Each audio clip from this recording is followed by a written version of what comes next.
ചെറിയ കുട്ടികളൊക്കെ കരയുമ്പോൾ പാവയായിട്ട് കളിക്കും. പക്ഷെ ആ പാവ തിരിച്ചു കളിച്ചാലോ?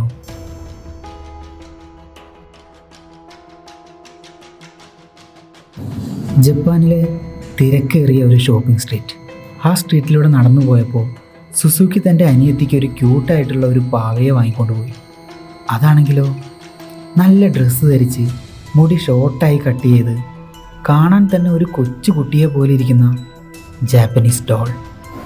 ഒക്കിക്കു എന്ന അനിയത്തിക്ക് ആ പാവ ഒരുപാട് ഇഷ്ടപ്പെട്ട് ഉണ്ണുമ്പോഴും ഉറങ്ങുമ്പോഴും എപ്പോഴും ആ പാവയുടെ കൂടെ ഇരിക്കാൻ തുടങ്ങി.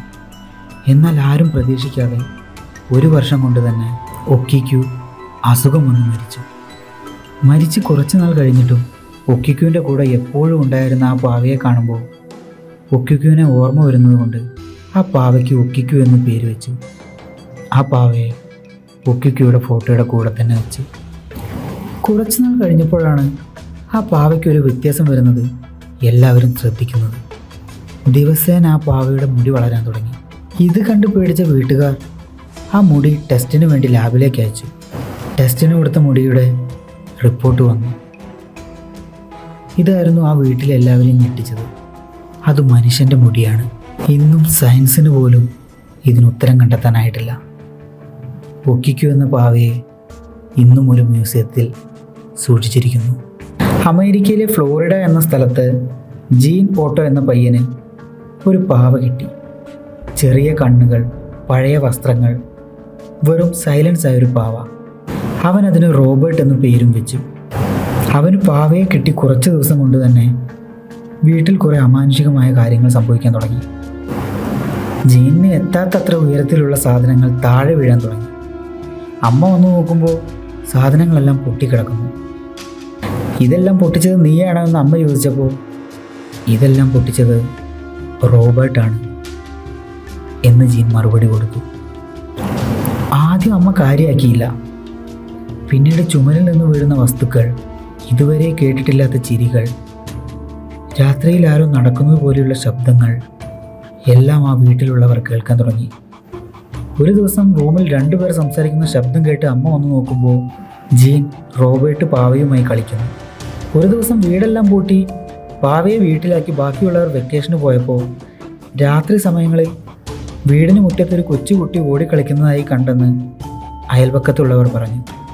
പൂട്ടിയിട്ട വീടിൻ്റെ ജനലിൽ കൂടെ റോബർട്ട് എത്തി നോക്കുന്നത് കണ്ട സെക്യൂരിറ്റി ആ ജോലി തന്നെ ഉപേക്ഷിച്ച് ഓടിപ്പോയി. ഒടുവിൽ റോബർട്ടിനെ ഒരു മ്യൂസിയത്തിലേക്ക് മാറ്റിയപ്പോൾ പോലും അവൻ ശാന്തനായില്ല. മ്യൂസിയത്തിൽ ആ പാവ കാണാൻ പോകുന്നവർ അവൻ്റെ ഫോട്ടോ എടുക്കുകയാണെങ്കിൽ പിറ്റേന്ന് അവർക്ക് അപകടം സംഭവിക്കും. മറ്റുള്ളവർ അവന് വേണ്ടി പേടിച്ചെഴുതിയ കത്തുകൾ ഇന്നും അവൻ്റെ മുന്നിൽ സൂക്ഷിച്ചിരിക്കുന്നു. ക്ഷമ ചോദിക്കുന്ന കത്തുകൾ. റോബർട്ട്, ദയവായി ഞങ്ങളെ വെറുതെ വിടൂ. 2010 പെറുവിലെ ഒരു കുടുംബത്തിന് സരീറ്റ എന്ന പേരുള്ള ഒരു പാവയെ കിട്ടുന്നു. ആ പാവ വീട്ടിൽ വന്ന അന്നു മുതൽ രാത്രി സമയങ്ങളിൽ ചെറിയൊരു കുട്ടി കരയുന്നത് പോലുള്ള സൗണ്ട് കേട്ടു തുടങ്ങി. കുറച്ച് നാളുകൾക്ക് ശേഷമാണ് ആ ശബ്ദം സരീറ്റ എന്ന പാവയെ വെച്ച റൂമിൽ നിന്നാണ് വരുന്നതെന്ന് മനസ്സിലായത്. ആ പാവയെ ഏത് റൂമിൽ വെച്ച് പൂട്ടിയാലും രാവിലെ എണീറ്റ് നോക്കുമ്പോൾ ആ കുട്ടികളുടെ റൂമിലായിരിക്കും ആ പാവ ഉണ്ടാവുക. ഒരു ദിവസം രാവിലെ എണീറ്റപ്പോൾ കുട്ടികളുടെ മേത്ത് അടിച്ചതും മാന്തിയതുമായുള്ള പാടുകൾ കണ്ടപ്പോൾ അത് എന്താണെന്ന് ചോദിച്ചപ്പോൾ നൈറ്റ് സരീറ്റ അടിക്കുന്നതായിട്ട് സ്വപ്നം കണ്ടു എന്നാണ് കുട്ടികൾ പറഞ്ഞത്. 1972 ഓസ്ട്രേലിയയിൽ കെരി എന്ന വ്യക്തിക്ക് ഒരു വീടിൻ്റെ ബേസ്മെൻറ്റിൽ നിന്നും ഒരു പാവയെ കിട്ടുന്നു. ഒരു ഭീകരമായ പാവ, മനുഷ്യനെ പോലെയുള്ള മുഖം, പഴയ തലച്ചോറ് പോലെയുള്ള സാന്നിധ്യം. അവൻ അതിനെ വീട്ടിലേക്ക് കൊണ്ടുപോയി. ആ പാവയുടെ അടിയിൽ ലെറ്റ് മീ ഔട്ട് എന്നുണ്ടായിരുന്നു. അതുകൊണ്ട് അവൻ ആ പാവയെ ലെറ്റ എന്ന് വിളിച്ചു. ലെറ്റയെ വീട്ടിൽ കൊണ്ടുവന്നതിന് ശേഷം ഒരു പരിഭ്രമം കുടുംബത്തിൽ വന്നു. പാവയുള്ള മുറിയിൽ തനിച്ചിരിക്കുന്നവർക്ക് പേടി തോന്നും. ഫോട്ടോകളിൽ ലെറ്റയുടെ മുഖം മാറ്റപ്പെട്ടതായി ചിലർക്ക് തോന്നും. അവിടെ ആരുമില്ലെങ്കിൽ പോലും ആരുടെയൊക്കെ ശബ്ദങ്ങളോ ചലനങ്ങളോ കേട്ടതായി തോന്നും. അനേകം ആളുകൾ ഈ പാവയെ കണ്ടപ്പോൾ ഇമോഷണലായി അനുഭവിച്ചെന്നും ചിലർ കരഞ്ഞുപോയെന്നും പറയപ്പെടുന്നു. വൈദ്യുത ഉപകരണങ്ങൾ ലെറ്റ അടുത്തിരിക്കുമ്പോൾ തകരാറിലാവുന്നതായും പറഞ്ഞു.